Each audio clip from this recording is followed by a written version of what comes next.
जैसा कि हम लोग जानते हैं कि हमारा देश कब आजाद हुआ था? 15 अगस्त 1947 को। हमारा देश को आजादी सबसे पहले कब मिला था? 15 अगस्त 1947 को। हमारा देश में संविधान कब लागू हुआ था? 26 जनवरी 1950 को। संविधान कब लागू हुआ था? 26 जनवरी 1950 को। संविधान कौन लिखे थे? डॉक्टर भीमराव अंबेडकर। कौन लिखे थे? डॉक्टर भीमराव अंबेडकर। संविधान लिखने में कितना समय लगा था? संविधान लिखने में 2 साल, है ना, 11 महीना, 2 साल 11 महीना 18 दिन लगा था। कितना दिन लगा था? 2 साल 11 महीना 18 दिन। कौन लिखे थे? डॉक्टर भीमराव अंबेडकर लिखे थे। अच्छा, हमारा देश का राष्ट्रीय ध्वज कौन सा है? हमारा देश का राष्ट्रीय ध्वज तिरंगा झंडा है। कौन सा है? तिरंगा झंडा है। तिरंगा झंडा में कितना रंग होता है? 3 रंग होता है। सबसे ऊपर कौन सा रंग होता है? केसरिया। बीच में सफेद। सबसे नीचे कौन सा रंग होता है? हरा होता है। सफेद रंग में एक अशोक चक्र होता है जिसमें कितना तिल्ली होता है? 24 तिल्ली। और अशोक चक्र का कैसा रंग होता है? नीला रंग होता है। कैसा रंग होता है? नीला रंग होता है। अच्छा, केसरिया क्या चीज का प्रतीक है?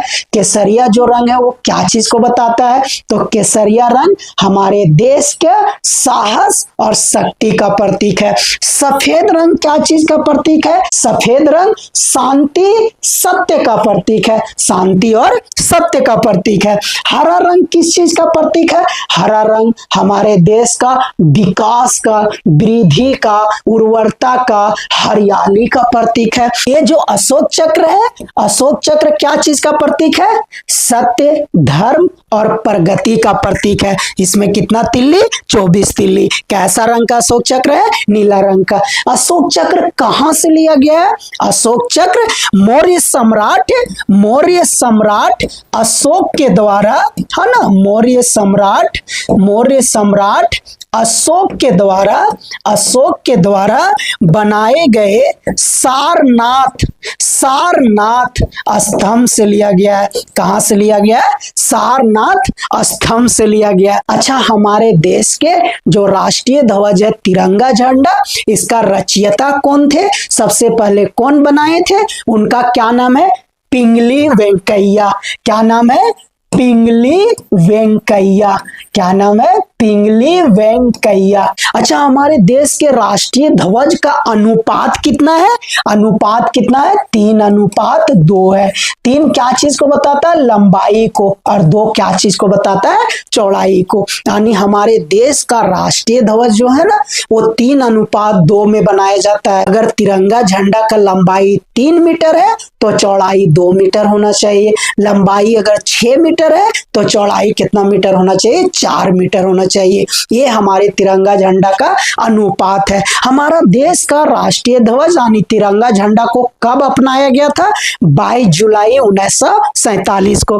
कब अपनाया गया था? 22 जुलाई 1947 को। 1947 को अपनाया गया था। हमारा देश का राष्ट्रीय ध्वज तिरंगा झंडा होगा। ये कब अपनाया गया था? 22 जुलाई 1947 को। हमारे देश का राष्ट्रगान कौन सा है? हमारे देश का राष्ट्रगान जन गण मन है, जिसे कितना समय में गाया जाता है? 52 सेकेंड में।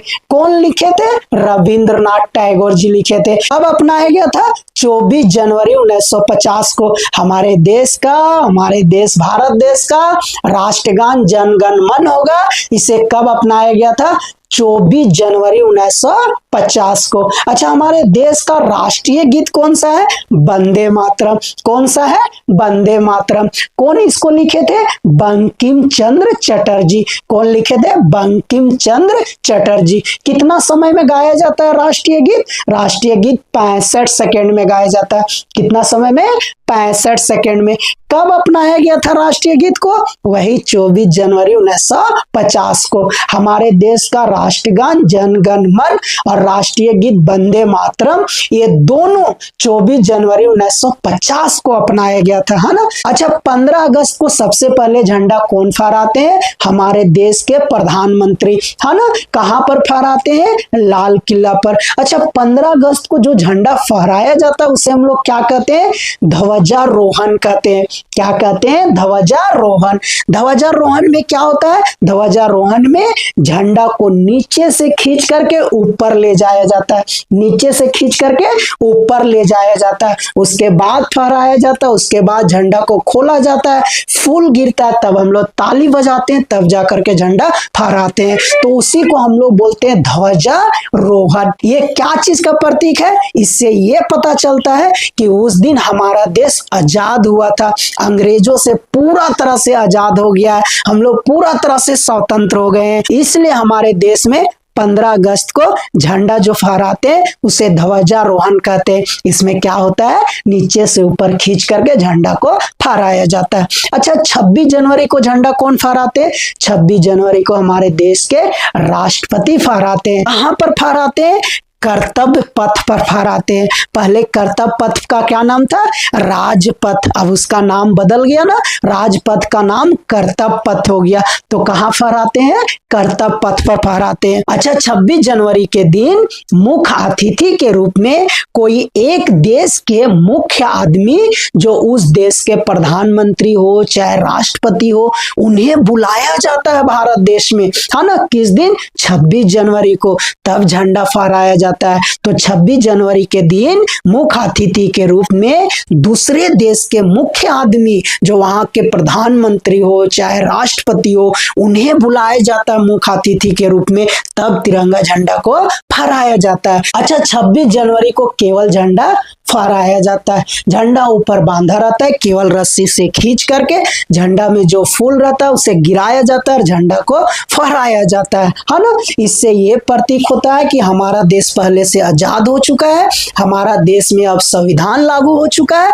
हमारा देश अब संविधान से चलेगा। यहाँ सभी इंसान का, चाहे वो गरीब हो, अमीर हो, चाहे राष्ट्रपति हो, चाहे मुख्यमंत्री हो, चाहे प्रधानमंत्री हो, सभी के लिए कानून समान है, सभी का समान अधिकार है। जैसे हम लोग वोट देते हैं, चाहे गरीब आदमी दे, चाहे अमीर आदमी दे, चाहे मुख्यमंत्री दे, चाहे प्रधानमंत्री दे, चाहे राष्ट्रपति दे, सभी का वोट का अधिकार कितना होता है? एक होता है। इसलिए 26 जनवरी को सिंपल केवल झंडा फहराते हैं, वो ऊपर बांधा रहता है, केवल रस्सी खोल करके फूल को नीचे गिराते हैं, है ना, क्योंकि उस दिन हमारा देश में संविधान लागू हो चुका है। धन्यवाद, बाय बाय।